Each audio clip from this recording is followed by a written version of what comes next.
Okay, so this is actually lesson 3 and 4. The reason it's lesson 3 and 4 is because lesson 3 is actually lesson 1 and 2, but with your goggles on. So initially, if you're flying in actuality and not in the simulator, I recommend you do not put your goggles on for lesson 1 and 2 as you learn the movements of throttle, yaw, pitch, and roll. Then you also learn how to fly forward, back, fly left, fly right. That's lesson 1 and 2.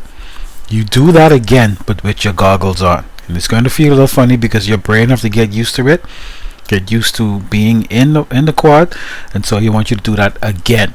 And you do not move from lesson 1 and 2 and 3 until you're comfortable with those movements, because lesson 4 is going to be in acro mode. We jump into acro mode right away because you have to get used to this movement. You're going to crash your quad a lot.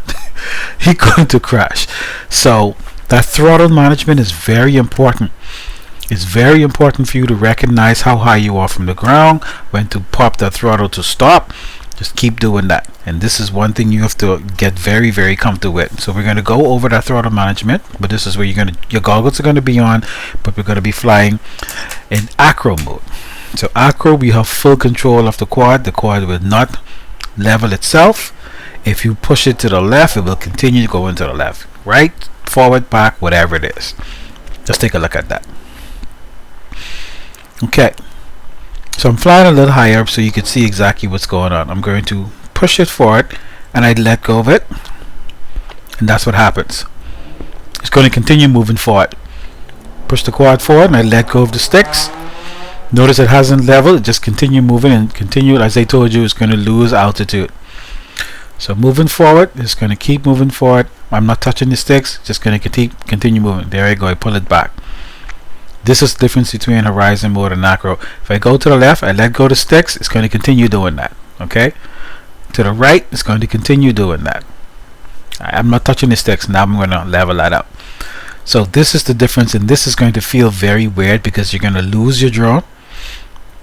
So one thing you want to practice before you go into acro mode is just hovering and shutting off your drone. Just disarming your drone. Arm it. Not too high off the ground. It's good to do this over grass or something soft, and then disarm. Arm, disarm. Okay, this is something you want to get used to, because if your drone gets too far from you and you can't control it, so let's say I'm flying and I can't control it, at least you can disarm.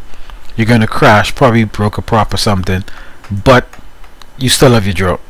Okay, so get used to that disarm button. It's going to save your quad.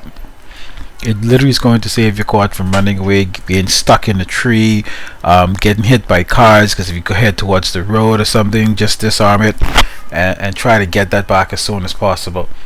So whilst you're practicing these moves, before you start practicing these moves, you want to learn how to get up, hover very, very low, and disarm.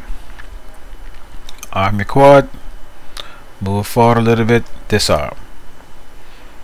Arm it, move back a little bit, disarm.